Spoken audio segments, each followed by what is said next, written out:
বাবা তোমার বাড়ি কোথায় বলো? আমার বাড়ি শিব মন্দির। তুমি কি এবার রিপিট আসলা এক মাস পরে? রিপেট আসলাম 1 মাস পর। বাবা তোমার কি প্রবলেম ছিল আগে? আমার ছিল কোমরে ব্যথা, থাইরয়েড, কোলেস্ট্রল, প্রেশার, হচ্ছে পোস্টেন প্ল্যান্ট। বাবা এখন এক মাসে তোমার কোমরের প্রবলেমটা কেমন লাগছে বলো? কোমরের প্রবলেমটা মোটামুটি 90% ঠিক হয়ে গেছে। সত্যি? একদম সত্যি অসাধারণ। মা কি বলছে বাবা?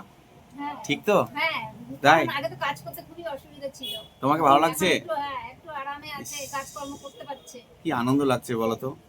যে মহাদেব এভাবে সকলকে কৃপা করুক, সকল বাবা মারা এইভাবে সুস্থ হয়ে যাক। আমি আর কিচ্ছু চাই না, আমি এই জিনিসগুলোই চাই খালি, যেন এইভাবে যেন পড়ে কেউ না থাকে। এইটাই আমি আশা করি ঈশ্বরের কাছে। ঠিক আছে বাবা, তুমি কোথায় ট্রিটমেন্ট করতে গেছিলা বাইরে? হায়দ্রাবাদ। হায়দ্রাবাদ গেলে? ঠিক আছে। সত্যি অসাধারণ।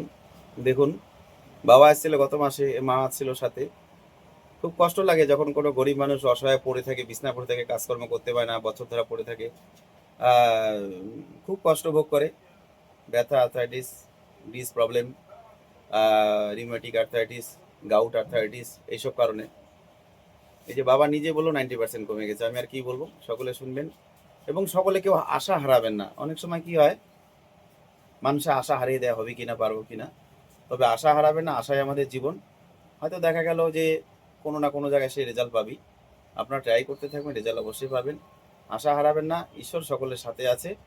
হয়তো এক জায়গায় হলো না, আরেক জায়গায় হবে। সকলেই ভালো থাকবেন, সুস্থ থাকবেন। ধন্যবাদ, প্রণাম।